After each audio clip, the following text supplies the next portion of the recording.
সভায় যোগ দেবেন জামায়াতের আমির ডাক্তার শফিকুর রহমান। এ নিয়ে আলোচনাতে যশোর কেন্দ্রীয় ঈদগাহ মাঠ থেকে যুক্ত আছেন রিপন হোসেন। রিপন জানাবেন জামায়াত আমির কখন বক্তব্য রাখবেন আর জনসভা ঘিরে স্থানীয় নেতাকর্মীদের প্রত্যাশা কি?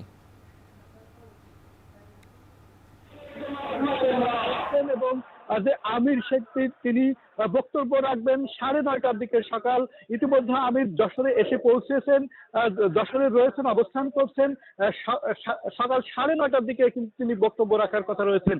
যারা নেতাকর্মী রয়েছেন তারা কিন্তু উচ্ছ্বসিত। তাদের নেতাকর্মী, তাদের যে দলীয় প্রধান তাকে দেখতে পাবেন কিছুক্ষণ পর, সে কারণে উচ্ছ্বসিত। যেমন সে অন্য একটি কারণ রয়েছে, যেটি দীর্ঘদিন পর নির্বাচন, সেই নির্বাচন হচ্ছে, সেই নির্বাচনে তারা অংশগ্রহণ করতে পারছে এমন কথা কিন্তু তারা প্রান্তিক আমি দেখেছি অঞ্চল থেকে, গ্রামগুলোর থেকে এই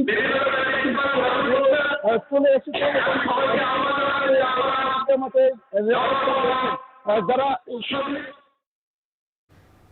যশোর থেকে জামায়াতের আমিরের জনসভার খবর জানাচ্ছিলেন রিপন হোসেন। শুধু ভোট দিলেই হবে না, ফলাফল